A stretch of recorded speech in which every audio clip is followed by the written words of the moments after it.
How to make a table in InDesign. Here are the basic steps to make a table in InDesign. 1. Select the type tool and drag to draw a text frame where you want the table to appear. 2. Go to Table, insert table. 3. In the dialog box that appears, enter the number of rows and columns you want. You can also set other table properties like header and footer rows. 4. Click OK. The table will be inserted into the text frame. 5. To type inside the table cells, select the type tool and click inside a cell. 6. And column widths, place the cursor in the cell and go to table cell options, row height or column width. Or you can drag the cell borders.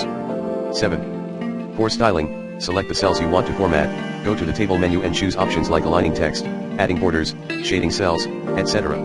8. To merge and split cells, go to table merge cells or split cells. 9. When done, click outside the table to deselect it. You can always make tweaks later by selecting the table and using the table menu options. The key things to remember are setting up the rows/columns, entering text, adjusting sizing, and styling the table.